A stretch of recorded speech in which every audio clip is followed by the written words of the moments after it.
Coach just finished up day 5 of camp, your 4th practice. Kind of what's your overall thoughts on what you've seen from your 2025 Lumberjacks so far?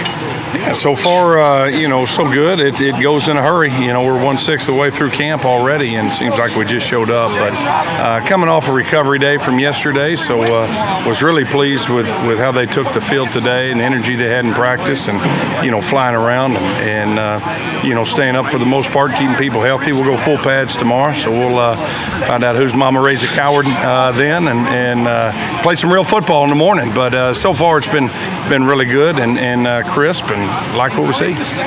Coach, a lot of hype surrounding your offense, a lot of well-deserved hype surrounding your offense when you consider how much you return, how many playmakers are back on that side of the football. I know it's early in camp, but what have you seen from that side of the football from that bunch early on? Yeah, well, they hadn't made a first down yet, so I know there's a lot of preseason hype and everything else, and that's based on last year. But this year's team is still got to go out and prove it, and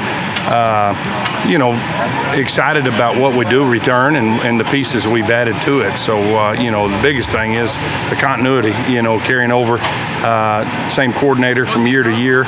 I think that will prove dividends. You saw our defense take tremendous strides under Coach Moots from year 1 to year 2, and I think you'll see the same thing with our offense. I think we were first in the country in scoring offense when Sam went down there week 10, and I think we ended up 6th or 9th or something. But I expect us to be pretty fun to watch. We've got really good depth at receiver, great depth at running back.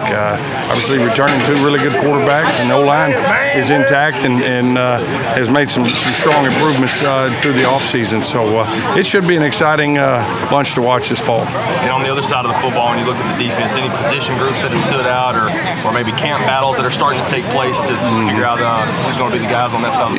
I think up front we've got some depth, and we've got some key guys returning there. Those guys are tough to hang on to, and those guys chose to stay here and be Lumberjacks, and that means a lot, and it shows up front because those guys have some good continuity.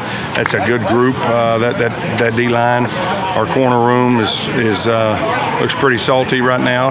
Got some guys returning there that are playing at a high level, and some guys competing. And so we've got some pretty good depth that are pushing some of those vets, and so that's good to see. Competition, makes everybody better, and so I think the coaches have done a good job recruiting and adding talent to the room, and so now it's just come out here and figure out who can get it done at a high level time after time, be consistent with it, and play at the level we need them to play. But so far those 2 groups have looked good during fall camp. Coach, one more question for you. Obviously you just mentioned it earlier, going full pads tomorrow for the first time here in camp. What are kind of some of the boxes that you want to check when you think about the first day of full pads? What kind of things you want to accomplish? Yeah, the most important box I'd like to check is walk off the field and be healthy, like any coach. But it's good to see now who can break tackle. When we liven things up, right? Who can actually break a tackle? Who can make a tackle? And it's live scrimmage football, and that you never really know. You do so much 7-on-7, and I call it basketball on grass. No offense, Coach Breyer, but that's when there's so much of that done nowadays that very seldom do you get to play real true football, live tackle football. So that's what's fun to see, is who can really make it happen when the lights are on, and it's real tackle football. Thank you, Coach. Appreciate you. Appreciate it. Axel.